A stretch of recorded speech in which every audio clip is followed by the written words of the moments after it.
I have a question. Are you a judge? You don't have any jurisdiction over me. I would argue you don't have any jurisdiction, okay? No, I'm Anthony Mathis, the living man, here in special appearance for Anthony Winston Mathis, also acting in my proper capacity of the trustee of the trust. If the plaintiff cannot come to court, then this shall be dismissed. That's failure. Or I you may object. I walk will a not be cash paying check or any fine. charge into the I will not be 44th paying District any fine. Court. Please don't interrupt the court, sir. This judge completely shuts down a sovereign citizen in a Zoom court hearing, and trust me, this one's unforgettable.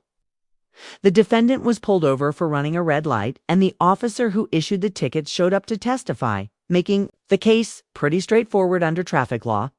But instead of addressing the charge, the defendant launches into a series of bizarre legal arguments that don't hold up at all.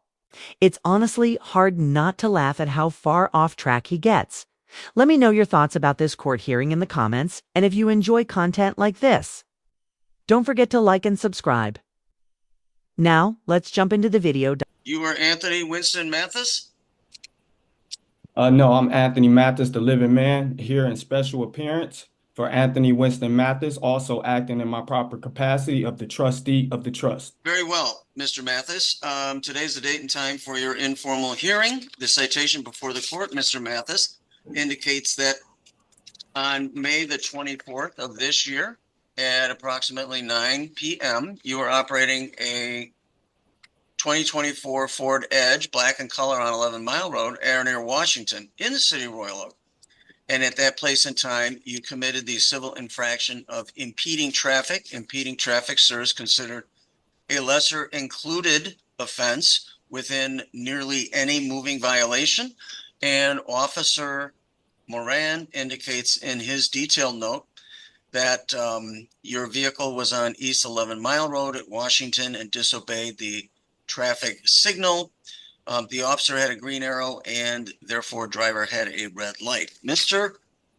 Mathis, you have three options, and three options only, sir, in the protection of your own rights.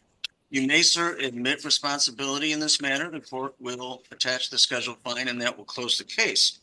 Or, Mr. Mathis, you may admit responsibility with an explanation that you believe mitigates these circumstances, or you have every right to deny responsibility, and the court will swear the parties and will take testimony. What would you like the court to do for you today? Well, I have a few questions, if you don't mind. The court does mind. You need to make a plea. I am required by No, law. I don't plead to anybody. I only plead to the Most High. Who are you? I am Magistrate William Urick, P43273. I am a sworn judicial officer of this district. We are here for your informal hearing that you requested.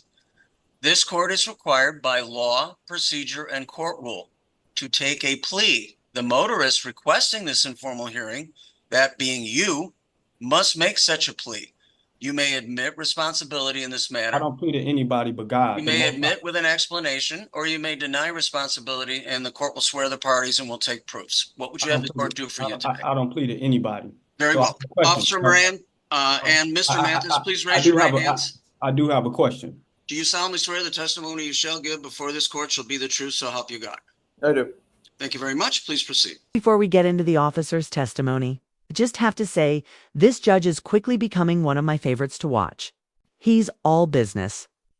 And the way he calmly handles the sovereign citizen's rambling arguments is absolutely perfect, in my opinion. Staying calm and not feeding into the chaos is the best way to deal with someone like this. Arguing only adds fuel to the fire. Watching the judge stay cool and in control, it's honestly refreshing. What do you think about the judge's approach so far? Let me know in the comments. Now, let's get back to the hearing. Magistrate, on May 24, 2024, at approximately 9 p.m., I, Officer Moran, was in the area of East 11 Mile in Washington when I observed 2024 Ford Edge, black in color, with Michigan plate Edward John Lincoln 6501. I was at the light at East 11 in Washington when I had the green arrow to turn. That vehicle then proceeded through the light. As I looked up at the traffic light, that light was red for that driver. With respect to your selection of citation, you elected to simply issue a ticket for impeding traffic. Is that correct? I did, magistrate, at that And that's time. Yes. based on your discretion, your training, and your experience. It is. Thank you. You obviously have the right to rebuttal if you choose to use it, Officer Moran. Mr. Mathis, it is now your turn. What would you like the court to know, sir? So, I have a question. Are you a judge? Mr. Mathis, the court has already indicated it is a sworn judicial officer. It is exercising its jurisdiction lawfully over you. So questioning the court's authority. You don't have any jurisdiction over me. I would argue you don't have any jurisdiction. Okay. Mr. Mathis, the officer has already testified as to the facts of the case. It is now your turn to testify. You can tell the court anything you wish the court to know, focusing solely on the events of the date in question. What would you like to tell the court? The plaintiff is the city of Royal Oak. Please bring the city of Royal Oak. Where's the city of Royal Oak? The defendant claims. The judge has no jurisdiction over him, which makes you wonder why even show up to court if that's what he truly believes.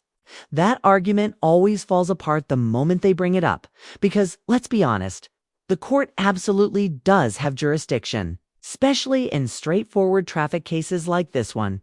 It's hard to understand the logic behind showing up just to claim the judge has no authority. The whole sovereign citizen movement seems to be growing lately, and I keep seeing more and more of these cases pop up. I'm not sure why it's becoming so common, and I honestly can't tell if this person is just pretending or actually believes what he's saying. Let me know what you think in the comments. Now, let's jump back into the hearing. The officer is representing the city of Royal Oak, sir. Where's the city of Royal Oak? Are you asking where it is geographically, or are you asking where it is in terms of who's present on behalf of the city of Royal Oak? Where is the city of Royal Oak? Please bring the Court doesn't understand your question. Are you asking where it is on a map, or where is the officer? No, I know exactly where it is on the geographic location, but where are they right now? The officer is representing the city of Royal Oak as a sworn and certified Michigan peace officer. So what else would you like to tell the court, Mr. Mathis? And please, again, the court suggests that you focus on the events of the date in question. Okay. Well, could you please bring forth the injured party? Was anybody injured? This is not a tort case, Mr. Mathis. It is a case written under the vehicle code of the city of Royal Oak as it is adopted. As I was traveling, the officer turned on the lights. No one was injured. So please bring forth the injured party. Based on the Constitution, the Sixth Amendment right, I have a right to face my accuser. If the plaintiff cannot come to court, then this shall be dismissed. That's failure. Michigan law. Traffic violations like running a red light are considered offenses against public safety, not against individual people. So no, you don't need someone to have been injured for the case to be valid. In these situations, the state acts as the plaintiff because actions like this put everyone on the road at risk. That alone is enough to bring someone to court. Honestly, I have no idea where this guy got his information. Maybe from some random Google search, but it's definitely not accurate. Let's get back to the hearing, Doc. Mr. Mathis, is there anything else you wish the court to know? Please bring forth the injured party. If you can't bring forth the injured party, then this needs to be dismissed now. Mr. Mathis, is there anything else you wish the court to know? You guys can't bring anyone forward. As far as the injured party, no one was injured. You guys. Mr. Mathis, I will ask you one more time. The officer is representing the city of Royal Oak. This is not a case alleging physical harm or breach of contract. Why are you trying to charge me? This is a civil case under the Motor Vehicle Code as it was decriminalized in 1979. This is a civil matter. The burden of proof is a preponderance of the evidence. The officer has testified as to what he observed, and it is now your turn to testify as to what occurred. There is no requirement under the rules of procedure, civil, in this operation as of today, that requires a quote unquote injured party to be present. The officer has stated very clearly and fairly and plainly what he observed that day. So as to your testimony related to the date in question, is there anything else you would like the court to know? No, it isn't. If you guys can't bring any injured party, Very no well. one injured. You guys are trying Officer to Moran, any rebuttal testimony? No rebuttal testimony. Thank you so much. Mr. Mathis, the burden of proof in a civil case is a mere preponderance of the evidence. The officer, a duly sworn and certified Michigan peace officer representing the city of Royal Oak, which is one of two cities upon which this court has jurisdiction, has put his testimony forward. There is nothing in the record that has rebutted any of it. Therefore, the court is finding you responsible for the citation as it was written. The fine for that serves $175. That is payable I through the would pay not. portal on I the would not. 44th I would District not be. Court website, or I you may object. I walk a would not be cash paying check or any fine. charge into the I would not be 44th paying District any Court. fine. Please don't interrupt the court, sir. You may walk a cash check or charge into the 44th District Court at 400 East 11 Mile Road, Monday through Friday, between 8:30 and 4:30. That's due within 7 days, Mr. Mathis. If you take exception to the court's ruling, you may post a bond in the amount of $175 within 7 days, and the matter will be placed upon the formal hearing docket of the chief judge of the district, and at that time, the city of Royal Oak would be represented by a city prosecutor. What do you guys think was the $175 fine fair in this case? Personally, I think it was a solid outcome. The judge didn't waste time with the sovereign citizen's arguments and stuck strictly to the law, which I really respect.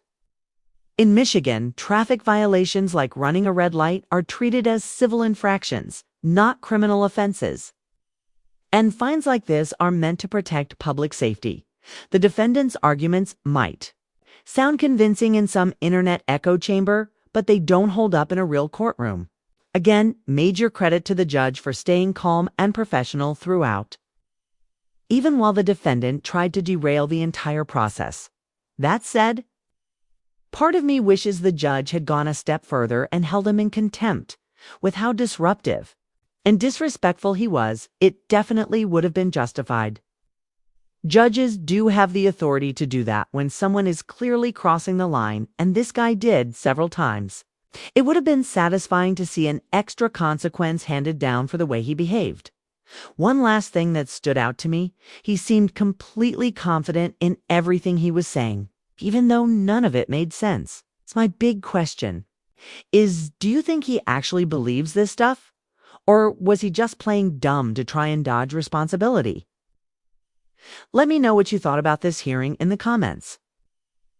And if you enjoyed the video, make sure to like and subscribe for more content like this. I really appreciate all of you for watching. Take care, and I'll see you in the next one.